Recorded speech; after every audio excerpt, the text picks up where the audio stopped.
পরীক্ষা ছিল ভাই, পরীক্ষা শেষ করে চলে আইছি যে আমাদের নাহিদ রানা আছে, নাহিদ রানা কিছু করলেও মূলত ভাই নাহিদ রানার জন্য খেলা দেখতে আইছি। আর ওর যে এক্সট্রা পেসটা ভাই, ওইটা ভাই মাথা নষ্ট। এটা বাংলাদেশ টিমের সবচেয়ে বড় পাওয়া ভাই, আমি যেটা মনে করি। টেস্ট ম্যাচ যেভাবে মানুষ মানে ঝিমায়া ঝিমায়া দেখতেছিল, হঠাৎ করে নাহিদ আইসা এমন স্পেল করলো, 3 ওভারে 3টা উইকেট, লাস্টে আফ্রিদিরে বাউন্সার মাইরা এটা রিভেন্সের মতন লাস্ট উইকেট নিয়ে 5 উইকেট পূরণ করলো ভাই নাহিদ। আমাদের বাংলাদেশ টিমের গর্ব, বাংলাদেশ টিমের মানে সেরা একটা ভাই পাওয়া, ঠিক আছে। বা আমরা মনে করি যে নাহিদ রানা যদি বাংলাদেশের ক্রিকেট এই যে পিচটা যদি এরকম হয় তাহলে বাংলাদেশের ক্ষেত্রে পেসারদের জন্য অনেক সুবিধা হবে। তো আই থিঙ্ক বাংলাদেশের এই যে মিরপুর যে পিচটা এখন যে ফ্ল্যাট উইকেটটা দেখতেছি, সবসময় ফ্ল্যাট উইকেট করাই উচিত। প্রথম দিকে এই আমার ক্যাপ্টেনের যে সিদ্ধান্তটা যে আমরা প্রথমেই ছেড়ে দিয়ে আমরা একটা রিস্ক নিব, সেই রিস্কটা আসলে কাজে লেগে গেছে আজকে বাংলাদেশের ক্ষেত্রে। স্পিনারও কিন্তু ভালো করছে, দেখেন তাইজুল ভালো করছে, মিরাজ এসে ভালো করছে।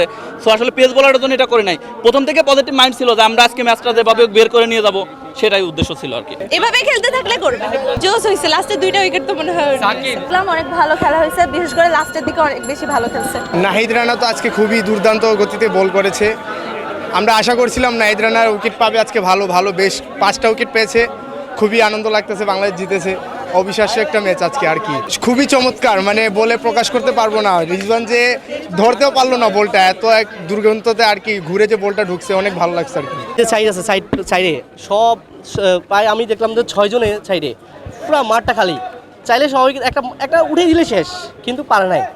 গুড বলার, আমি আশা করি বাংলাদেশ যদি এভাবে খেলে ইনশাল্লাহ সামনে সবচেয়ে ভালো কিছু করতে পারবে। মুশফিক থাকার কারণে আরও সবচেয়ে বেটার হয়েছে। যদি সাকিবুল হাসান থাকতো আমরা আরও ভালো কিছু পাইতাম ইনশাল্লাহ। সেঞ্চুরি হলে তো অবশ্যই ভালো লাগতো, কিন্তু আফসোসের বিষয় কয়েকটা রানের জন্য হচ্ছে সেঞ্চুরি করতে পারিনি।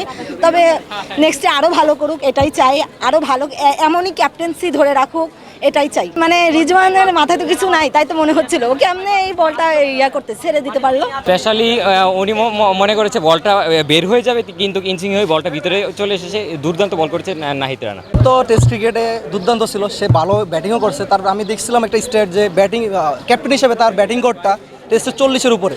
সো এইটা বাংলাদেশের জন্য স্পেশাল। এবং নাহিদ রানা যে বোলিং একটা আমাদের ফেস বোলিং, নাহিদ রানা যেটা লিড দিছে আজকে, 5 উইকেট নিল, দুর্দান্ত একটা মুভমেন্ট ছিল।